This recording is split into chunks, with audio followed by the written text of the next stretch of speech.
Shalom semuanya, senang kembali dalam program Deep Talk with Pase. Kita bisa bertemu untuk melanjutkan tadarusan Alkitab kita yang masih di dalam kitab Yesaya ya saudara ya. Saya berharap semua dalam kondisi yang diberkati Tuhan, sehat senantiasa. Dan sebelum kita mulai tadarusan Alkitab kita pada kesempatan kali ini, saya mengajak semua untuk satu hati kita berdoa. Bapa yang baik, terima kasih buat segalanya. Kami ada semua karena anugerah Tuhan. Dan saat ini kami mau belajar kembali untuk membaca dan merenungkan Yesaya. Bicara kepada kami Tuhan, jangan satupun kami yang kau lalui. Biarlah setelah kami lakukan ini, kami punya pemahaman yang semakin benar tentang dirimu dan hidup kami di sisa ini semakin menyenangkan Tuhan juga. Jangan satupun kami yang kau lalui, kami siap diberkati. Haleluya. Amin. Bapak Ibu sama-sama sebelum kita menyembah Tuhan, ya, sebelum kita mendengarkan renungan dan juga sharing tentang rema yang saya dapatkan dari pembacaan Yesaya ini, saya mengajak kita semua untuk satukan hati kita menyembah Tuhan terlebih dahulu. Haleluya.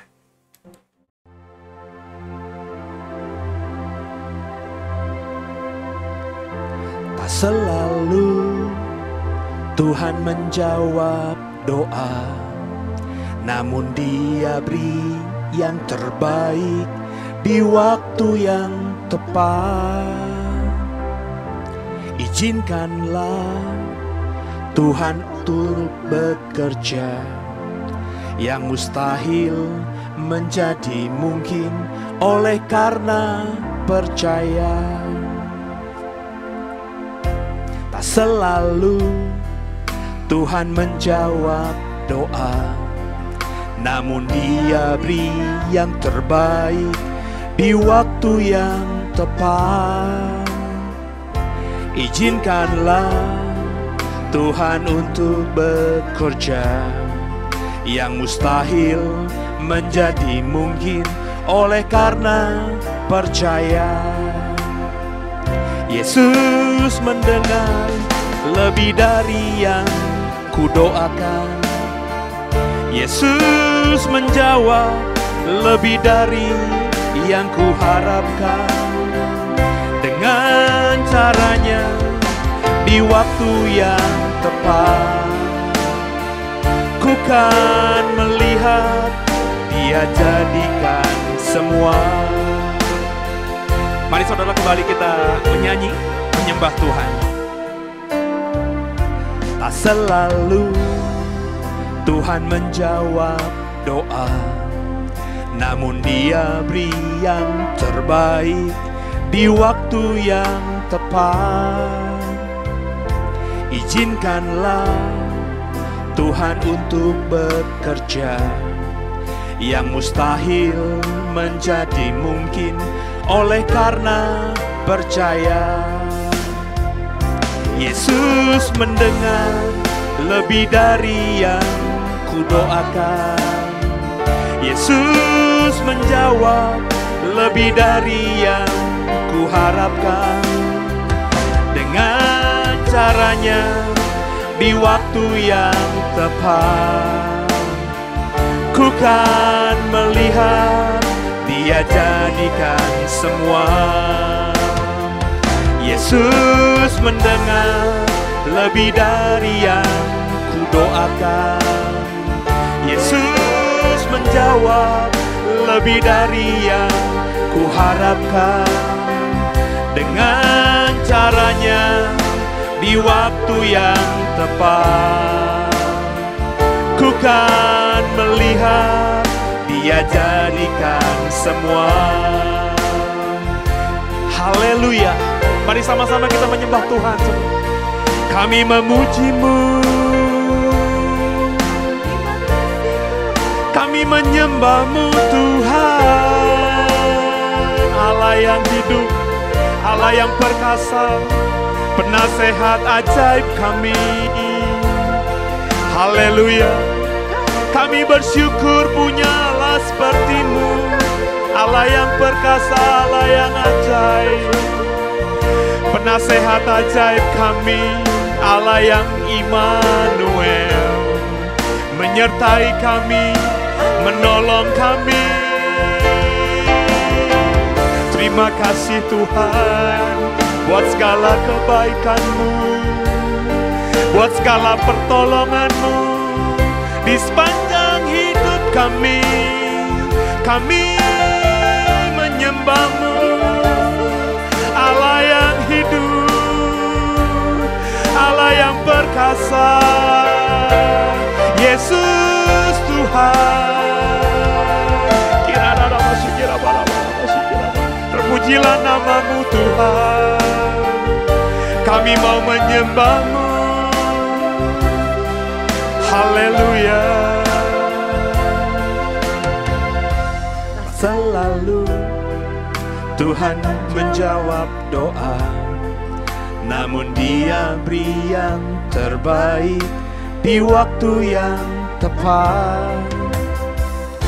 Izinkanlah Tuhan untuk bekerja, yang mustahil menjadi mungkin oleh karena percaya. Mari bersama saudara. Yesus mendengar lebih dari yang kudoakan. Yesus menjawab lebih dari yang kuharapkan.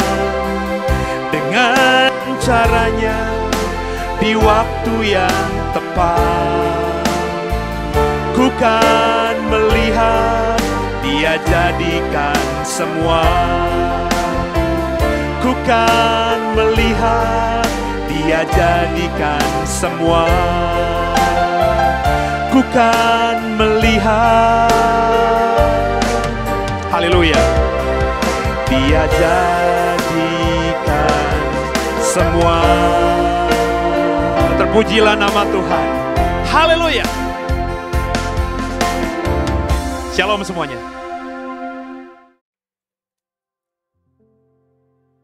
Ya, kita akan langsung membaca Yesaya pasal 49, saudara ya.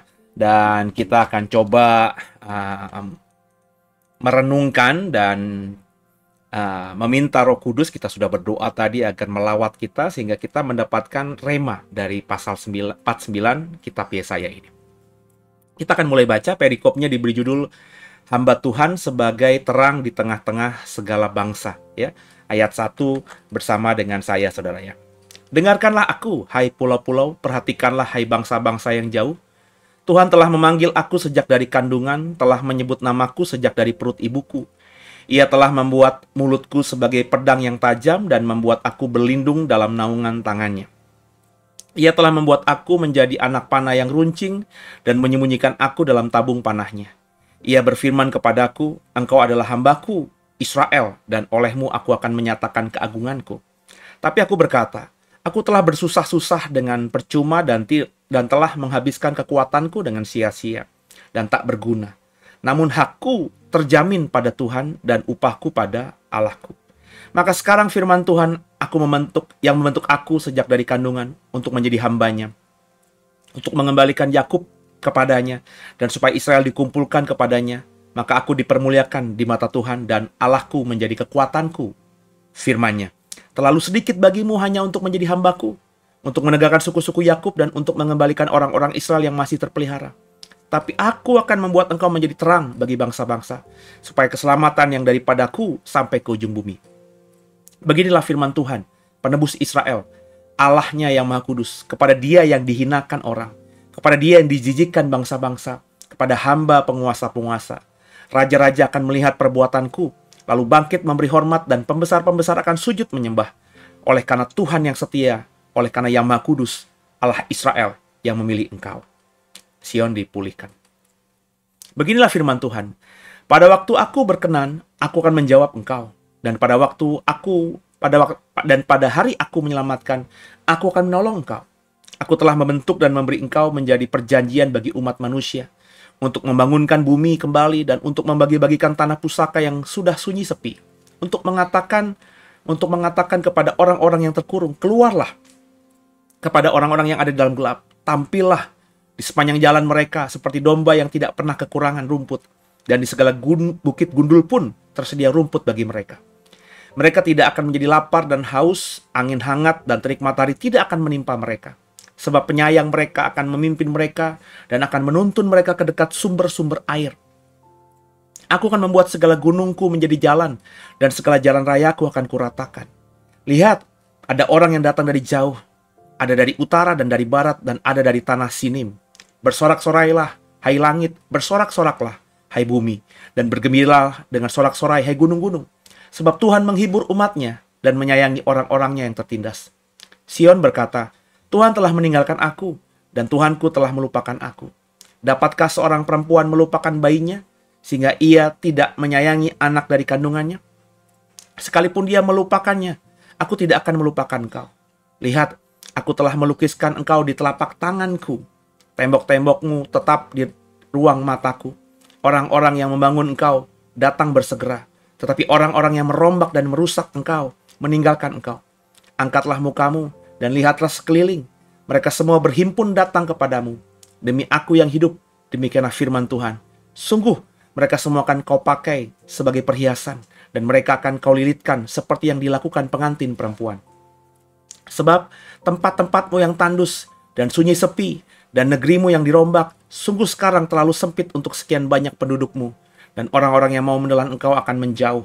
Malahan anak-anakmu yang kau sangka hilang akan berkata kepadamu, tempat itu terlalu sempit bagiku, menyisihlah supaya aku dapat diam di situ.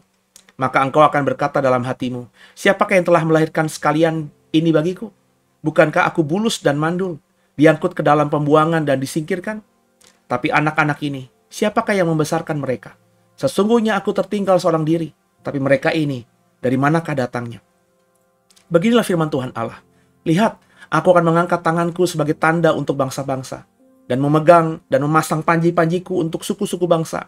Maka mereka akan menggendong anak-anaknya laki-laki, dan anak-anakmu perempuan akan didukung di atas bahunya. Maka raja-raja akan menjadi pengasuhmu, dan permaisuri-permaisuri mereka menjadi inangmu. Mereka akan sujud kepadamu dengan mukanya sampai ke tanah, dan akan menjilat debu kakimu. Maka engkau akan mengetahui bahwa akulah Tuhan, dan bahwa orang-orang yang menanti-nantikan aku tidak akan mendapat malu. Dapatkah direbut kembali jarahan dari pahlawan, atau dapatkah lolos tawanan orang gagah? Sungguh, beginilah firman Tuhan, tawanan pahlawan pun dapat direbut kembali, dan jarahan orang gagah dapat lolos. Sebab aku sendiri akan melawan orang yang melawan engkau, dan aku sendiri akan menyelamatkan anak-anakmu. Aku akan memaksa orang-orang yang menindas engkau memakan dagingnya sendiri, dan mereka akan mabuk minum darahnya sendiri, seperti orang mabuk minum anggur baru, supaya seluruh umat manusia mengetahui bahwa aku Tuhan adalah juru selamatmu dan penebusmu yang Maha Kuasa, Allah Yakub. Haleluya, terpujilah nama Tuhan. Bapak Ibu biji mata Tuhan, bagaimana ya? Apa yang kita dapatkan setelah kita membaca Yesaya pasal yang ke-47 ini, saudara, 49 ini. Yang saya dapatkan ketika saya baca ayat ini, seperti ada suara mengatakan, lihat, kalau aku sudah mau menyelamatkan engkau, ya, aku pasti akan menyelamatkan engkau.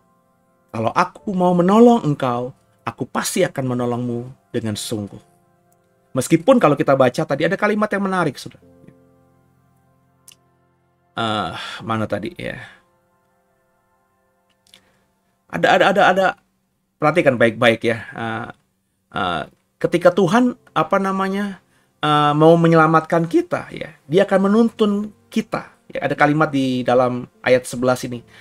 Aku akan membuat segala gunungku menjadi jalan dan segala jalan rayaku akan kuratakan. Ya. Perhatikan baik-baik.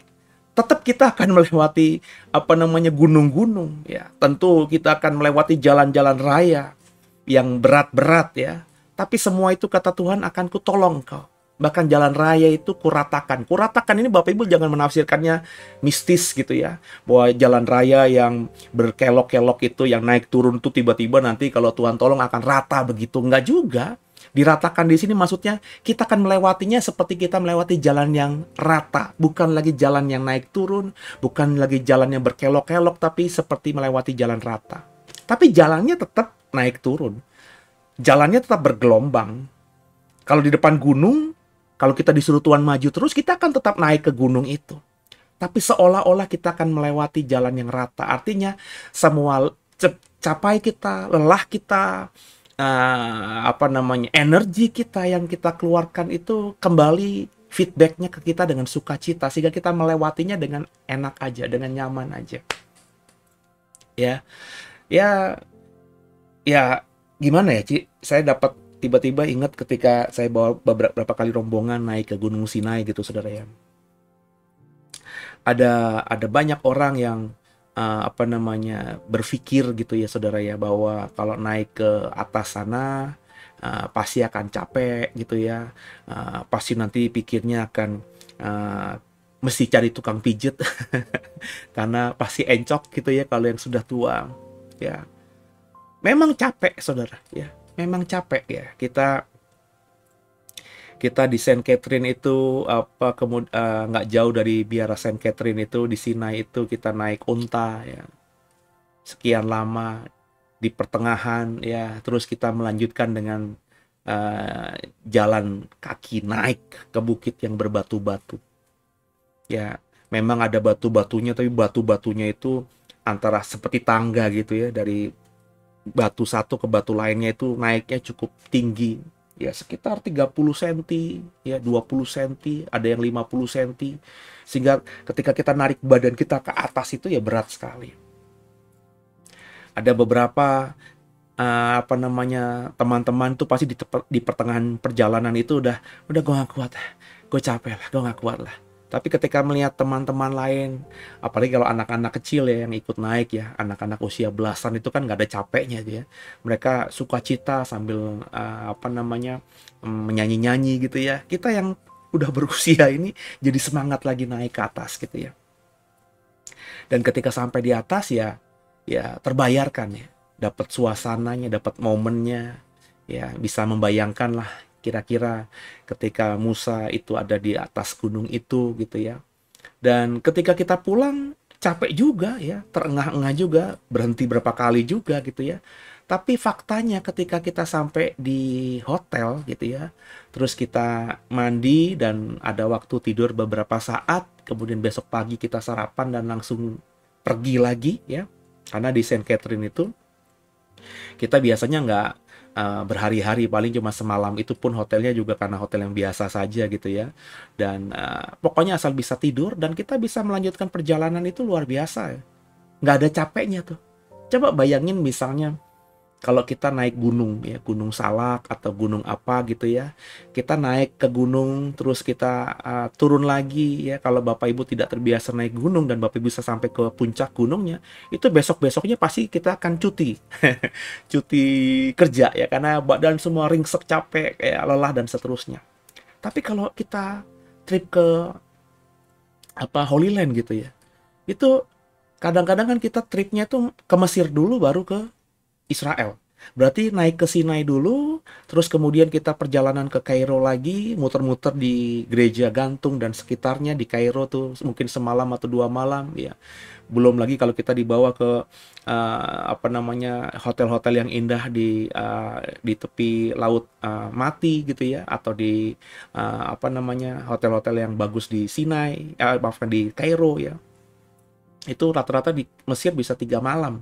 Hanya semalam di Saint Catherine di Sinai, kemudian 2 malam itu ada di ya pilihannya tergantung apa namanya, turnya gitu ya. Tapi hotel di Mesir itu bagus dan kita tidak pernah merasa capek ya. Kita langsung muter-muter lagi, dan bahkan ketika di Israel kita mungkin biasanya 5 malam atau 4 malam, itu kita muter-muter terus sepanjang hari, nggak ada capeknya ya.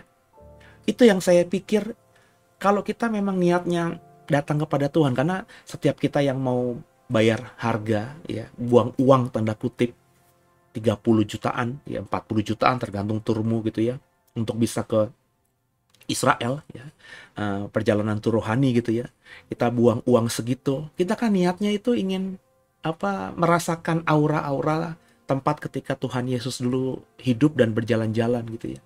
Ada rasa curiosity, penasaran, keingintahuan, ada kerinduan ya, ada juga apa, semangat iman yang timbul gitu ya. Ketika kita melihat gereja A, melihat tempat A, B, C, itu kita sebagai orang Kristen kita akhirnya semangat kembali ya, iman kita tumbuh kembali, dan itu membuat semua yang kita jalani capek loh saudara ya. Ini beda dengan liburan. Kalau liburan itu Bapak Ibu misalnya liburan misalnya 8 hari atau seminggu ke Bali, itu kan kau liburan. Liburan itu ya kalau kau tidak mau pergi dari hotelmu, ya kau di hotel aja leyeh-leyeh, atau di pantai saja duduk-duduk ya, di kafe nongkrong-nongkrong. Bapak Ibu, kalau kita misalnya ke Israel itu kita nggak disebut liburan. Kenapa? Karena kita pasti akan ke tempat ini, ke situs ini. Itu mobile ya, berangkat pagi jam 7 dari hotel, setelah sarapan itu pulang-pulang jam 7 jam 8 malam lagi, berarti 12 jam kita ada di jalan ya, mengunjungi beberapa situs, bisa 4, bisa 5, bisa 3, tergantung kita ngantrinya gimana, tapi kita jalan terus ya. Kita kalau boleh jujur mah nggak menikmati gitu. Kita nggak bisa misalnya di gereja kelahiran kita sebentar ya, tur kita di sini 3 jam, saya mau menikmati hadirat Tuhan 3 jam. Nggak bisa kita begitu. Paling cuma dikasih waktu setengah jam ya. Kadang-kadang lama ngantrinya, kalau itu di Desember ngantri masuknya, tapi di dalam paling cuma 15 menit, 20 menit, kemudian pulang. Kalaupun lagi low season, lagi tidak musim tur ya, sepi gitu ya, kita paling di situ cuma 1 jam. Foto-foto 1 jam sudah cukup ya, dan kita pergi ke tempat lainnya. Tapi kita tidak capek gitu. Saya juga amazing gitu. Itu yang membuat saya akhirnya mengerti kalau kita emang tujuannya mencari Tuhan, tujuannya menyenangkan Tuhan, dalam konteks ayat ini ya, bukan konteksnya Israel ya, atau pergi ke Israel ya. Cuma saya menganalogikan saja gitu ya. Kalau kita memang mau berjalan bersama dengan Tuhan, meskipun jalan di depan kita itu berat ya, tapi bersama Tuhan itu jalan bisa kita lewati. Capek, tapi capeknya nggak seperti capek ketika kita berjalan tidak bersama dengan Tuhan dan tujuannya bukan untuk menyenangkan Tuhan. Saudara nangkep maksud saya? Ini yang saya alami ya. Ketika dalam pelayanan ada beban berat gitu ya. Jangan bilang pelayanan nggak ada beban berat gitu ya. Ada ya. Tapi ya ringan aja gitu ya. Ada tanggung jawab yang besar, yang mengerikan gitu, yang bisa bikin orang stres, khawatir, tapi ya lewatin aja gitu ya. Tuhan sertai aja gitu. Itu luar biasanya Tuhan ya. Tuhan itu bagi saya ya, mujizat itu bukan masalah soal dapat kesembuhan, dapat berkat uang dan seterusnya, tapi hal-hal tadi gitu, melewati dunia yang penuh dengan kekelaman, melewati dunia yang penuh dengan orang-orang yang jahat ya, roh-roh jahat, pergumulan yang berat, tantangan yang luar biasa, mengerikan. Kalau kita berjalan bersama dengan Tuhan, itu bisa kita lewati. Ya ada kita merasa berkelahi atau bertikai atau berantem dengan roh-roh jahat, itu ada. Peperangan rohani, bahasa kerennya itu ada ya. Saya mengalami itu juga, tapi nggak babak belur ya. Meskipun ya tampilannya kita babak belur, tapi kita santai aja gitu. Karena percayalah gitu ya. Tuhan tuh nggak tinggalkan kita. Ayat-ayat tadi dalam Yesaya 49 tuh menyatakan hal-hal seperti tadi. Tuhan mau menyelamatkan Israel, Tuhan mau memulihkan Israel, dan Tuhan janji, aku nanti akan menyertaimu. Ya, aku yang akan membuatmu luar biasa, akan mengalami berkat Tuhan. Ya, sekalipun kau harus melewati bukit-bukit gundul, ya, tapi bukit-bukit gundul yang dilihat orang gundul itu, tapi kok ketika di sana nanti kau pasti akan dapat rumput. Itu keren loh. Ada di ayat yang ke-9, ayat yang ke-10 dalam Yesaya 49 ini. Jadi kalau Tuhan mau memulihkan kita, perikopnya kan judulnya Sion dipulihkan, ya. Meskipun Israel habis dari Babel, ya, Sion, Yerusalem tuh berantakan, hancur-hancuran, nggak ada lagi sesuatu yang wow yang bisa kita banggakan dari kota Yerusalem ketika mereka orang Israel ini meninggalkan atau dibuang ke Babel. Itu Yerusalem kan hancur lebur. Tapi faktanya Tuhan pulihkan, ya. Tuhan ketika sudah berjanji ya akan memulihkan, maka Tuhan pulihkan. Tuhan bukan Allah yang ingkar janji. Dan bagaimana dengan saudara? Ya. Ketika kita mau berkomitmen menjadi anaknya, ketika kita mau berkomitmen tinggal di dalamnya dan beriman dan mengusahakan sungguh agar dia tinggal dalam kita, maka apa saja yang kau inginkan pasti kau akan mendapatkannya. Karena kau sudah manunggaling, menyatu dengan Tuhan. Saya lagi bergumul, Bapak Ibu kalau mengikuti khotbah hari Minggu saya lagi khotbah seri soal Allah yang saya pahami. Dan dalam perjalanan jernih saya mendalami tentang Allah yang saya puja, Allah yang saya kagumi, Allah yang saya hormati, Allah yang saya sembah, gitu ya. Itu sepanjang saya mengerti teologi ya, ada belasan tahun ya. 18 tahun, 19 tahun, hampir 20 tahun ini. Saya masih ingat saya sudah mulai bergumul tentang Tritunggal, Trinitas itu sejak kateksisasi ketika saya dulu masih di gereja Protestan. Ya, saya bertanya kepada pembimbing saya penatua.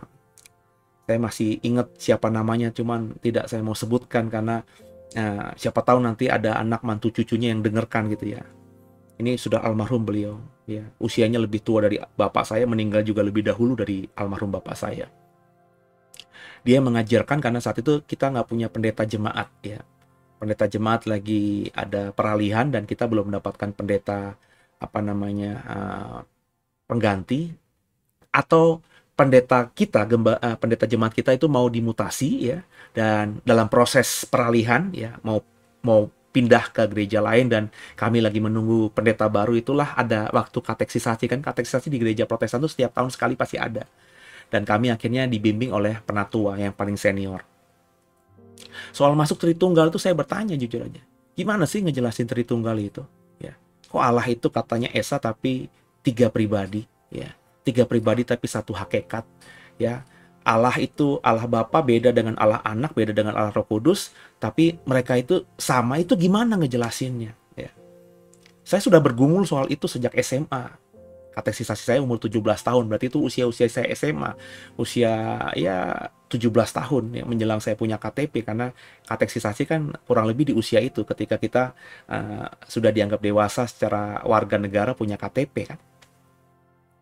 Lalu dijawablah gitu ya, ya Tritunggal itu, Trinitas itu seperti seseorang yang misalnya punya marga, ya dia sebutkan marganya dia, ya kebetulan dia berasal dari sebuah suku yang ada fam, ada nama keluarga, nama marga di belakangnya. Ya kalau kamu nanya manggil ke rumah Om Sen gitu ya, kalau kamu manggil disebutkan nama marganya misalnya A gitu ya, Om A atau A gitu ya, itu saya bisa keluar karena saya memang marganya A ya. Ya, tapi anak saya yang laki-laki kalau tinggal serumah dengan saya dia juga bisa keluar. Ya. Dan cucu saya yang laki-laki yang punya marga sama juga bisa keluar. Karena kamu manggilnya nama yang membuat kami, ya, saya sebagai opa keluar, anak saya sebagai papa keluar, dan cucu saya juga keluar karena kami punya nama yang sama, nama marga yang sama. Itulah gambaran Tritunggal itu. Berbeda, ya, tapi sama, namanya sama, ya, dan pasti saling mensupport satu dengan lainnya, tidak mungkin bertentangan satu dengan lainnya, ya. Nah, salah satu sisi saya memahami tapi tidak bisa menjawab juga ya. Ya, kan faktanya antara kakek dengan anak, dengan cucu bisa berbeda pendapat.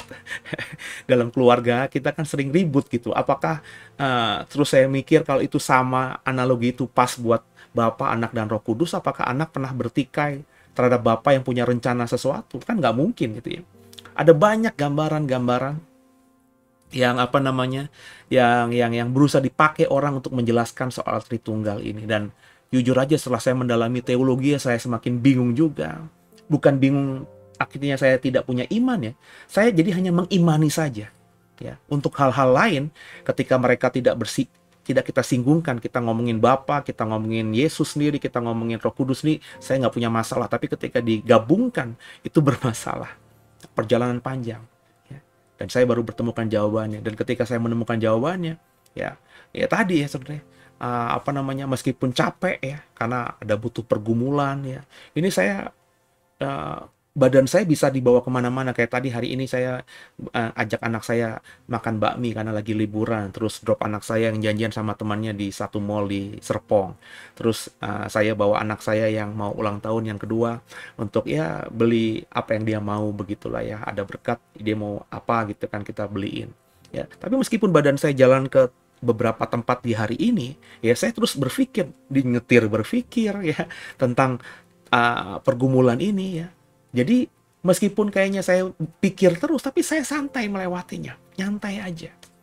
Kenapa? Karena saya tahu saya sedang mau mencari kebenaran, mau mendekatkan diri pada Tuhan, mau cari tahu siapa Tuhan yang sebenarnya itu. Dan inilah gambaran kalau saudara mau datang kepada Tuhan, meskipun ya sepertinya berat, tapi Tuhan pasti akan tolong menjadi ringan. So don't worry, jangan khawatir, Tuhan pasti tolong saudara. Tundukkan kepala kita doa. Makasih Tuhan buat hari ini. Kami belajar dari Yesaya 49 bahwa kalau kami Tuhan mau selamatkan, kalau kami juga mau merespon keselamatan itu dengan baik. Meskipun dalam perjalanan mendapatkan keselamatan finalnya kami lewati gunung gundul sekalipun, bukit-bukit batu sekalipun, jalan raya yang naik turun sekalipun, tapi Tuhan janji Kau akan melewatinya seperti melewati jalan raya yang rata.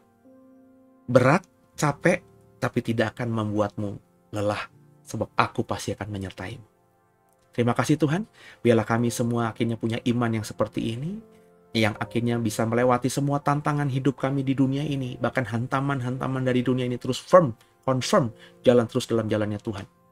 Karena biar bagaimanapun kami adanya, Tuhan tidak akan pernah tinggalkan kami. Dan penyertaan-Mu itu cukup bagi kami. Ampuni salah dosa kami. Yesus Kristus adalah Tuhan Juru Selamat kami yang hidup, dan ke dalam tangan-Mu kami serahkan tubuh, jiwa, dan roh kami. Haleluya. Amin. Sampai jumpa di tadarusan besok. Terus semangat dalam Tuhan. God bless you. Haleluya.